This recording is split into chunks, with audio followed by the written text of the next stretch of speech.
Hi all, welcome back to my channel. ಇವತ್ತು ಬೆಳಗಿನ ತಿಂಡಿಗೆ ದೋಸೆ, ಆಲೂಗಡ್ಡೆ ಪಲ್ಯ ಮತ್ತು ಚಟ್ನಿ ಮಾಡಿದ್ದೆ. ನಾನು ಯಾವ ರೀತಿ ಮಾಡ್ತೀನಿ ಅಂತ ಅಂದ್ಬಿಟ್ಟು ನೋಡೋಣ. ನೀವು ಇದೇ ರೀತಿ ಮಾಡೋ ಹಾಗಿದ್ರೆ ಕಮೆಂಟ್ ಮಾಡಿ. ಇನ್ನೂ ಏನಾದರೂ ಆ್ಯಡ್ ಮಾಡೋ ಹಾಗಿದ್ರೆ ಕಮೆಂಟಲ್ಲಿ ತಿಳಿಸಿ.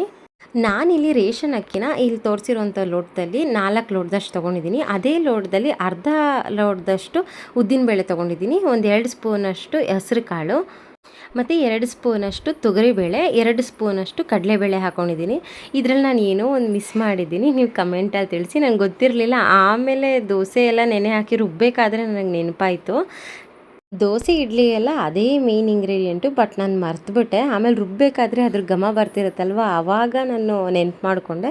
4 ರಿಂದ 5 ಅವರ್ ದೋಸೆ ಇದು ಅಕ್ಕಿನ ನೆನೆ ಹಾಕಿದ್ನಲ್ವ, ಅದನ್ನ ಇವಾಗ ರುಬ್ಕೊತಾ ಇದ್ದೀನಿ.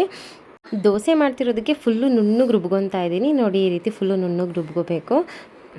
ಮತ್ತು ಒಂದು ಮುಷ್ಟಿಯಷ್ಟು ಅನ್ನನೂ ಸಹ ಹಾಕಿ ರುಬ್ಕೋಬೇಕು. ನಾನು ದೋಸೆ ಮಾಡೋಕ್ಕೆ ಅವಲಕ್ಕಿ ಹಾಕೋದಿಲ್ಲ.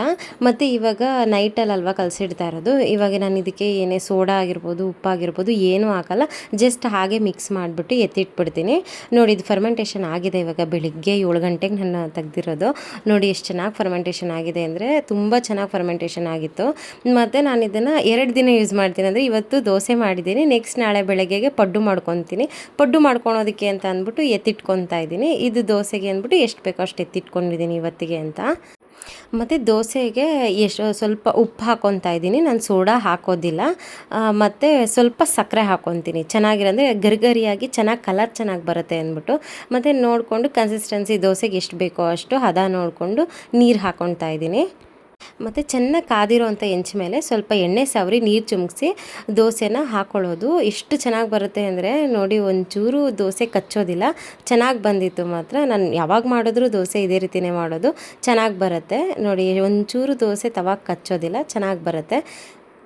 ಸಕ್ಕರೆ ಹಾಕೋದ್ರಿಂದ ಸ್ವಲ್ಪ ಕಲರ್ ಚೆನ್ನಾಗಿ ಬರುತ್ತೆ. ಜಾಸ್ತಿ ಏನು ಹಾಕ್ಬೇಡಿ, ಒಂದು ಸ್ವಲ್ಪ ಹಾಕಿ ಸಾಕು. ನೆಕ್ಸ್ಟ್ ದೋಸೆನೂ ಸಹ ಅದೇ ರೀತಿಯೇ ಹಾಕ್ಕೊಳ್ಳೋದು. ನಾನು ಏನು ಇಂಗ್ರೀಡಿಯೆಂಟ್ ಮಿಸ್ ಮಾಡಿದೆ ಅಂದ್ಬಿಟ್ಟು 90% ಜನಕ್ಕೆ ಪಕ್ಕ ಗೊತ್ತಾಗಿರುತ್ತೆ. ಮಿಸ್ ಮಾಡಿದೆ ಕಮೆಂಟಲ್ಲಿ ತಿಳಿಸಿ. ಇವತ್ತಿನ ರೆಸಿಪಿ ನಿಮ್ಗೆ ಇಷ್ಟ ಆಗಿದ್ರೆ ಲೈಕ್, ಶೇರ್, ಕಮೆಂಟ್ ಹಾಗೆ ಫಾಲೋ ಮಾಡೋದನ್ನು ಮರಿಬೇಡಿ. ಯೂಟ್ಯೂಬಲ್ಲಿ ನೋಡ್ತಿರೋರು ಸಬ್ಸ್ಕ್ರೈಬ್ ಆಗೋದನ್ನು ಮರಿಬೇಡಿ. ನೆಕ್ಸ್ಟ್ ವಿಡಿಯೋದಲ್ಲಿ ಸಿಗ್ತೀನಿ. ಅಲ್ಲಿವರೆಗೂ ಟೇಕ್ ಕೇರ್, ಬೈ ಬಾಯ್.